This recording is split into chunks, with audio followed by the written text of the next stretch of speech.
যদি ভুল ট্রেনে উঠেই পড়ো, তবে সামনের স্টেশনে নেমে যাও, কারণ তোমার পথ যত দীর্ঘ হবে, তোমার ফেরার পথ তত কঠিন হবে।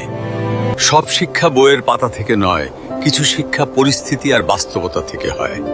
টাকা মানুষকে বড়লোক বানাতে পারে, কিন্তু ভদ্রলোক নয়। ভাঙা মোবাইল আর নষ্ট সম্পর্ক তুমি যতই মেরামত করো না কেন, সেটা আর কখনোই আগের মতো সার্ভিস দিবে না।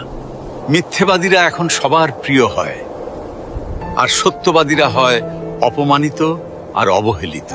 অপমানিত স্থানে কখনো দ্বিতীয়বার যাবেন না, কারণ যেখানে আপনার সম্মান নেই, সেখানে আপনার না যাওয়াটাই ভালো।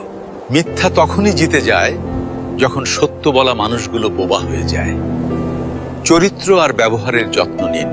দামি পোশাক আর গাড়ি বাড়ির মালিক হলেও ভালো মানুষ হওয়া যায় না। কোনো কিছু না খেলে যেমন স্বাদ বোঝা যায় না, ঠিক তেমনি খারাপ সময় না এলে মানুষ চেনা যায় না। কষ্ট মানুষের সারা জীবন থাকে না, কিন্তু কষ্টের সময়ে মানুষের ব্যবহারগুলো সারা জীবন মনে থাকে। কিছু রাস্তা আপনাকে একাই যেতে হবে। না থাকবে আপনার পরিবার, না থাকবে আপনার বন্ধু বান্ধব, শুধু থাকবে আপনি আর আপনার ছায়া। মানুষের জন্য কখনো বাঁচবেন না, কারণ মানুষ বদলায়। স্রষ্টার জন্য বাঁচুন, তিনি একমাত্র অপরিবর্তনশীল। কথাগুলো ঠিক মনে হলে ভিডিওটি শেয়ার করে দিন।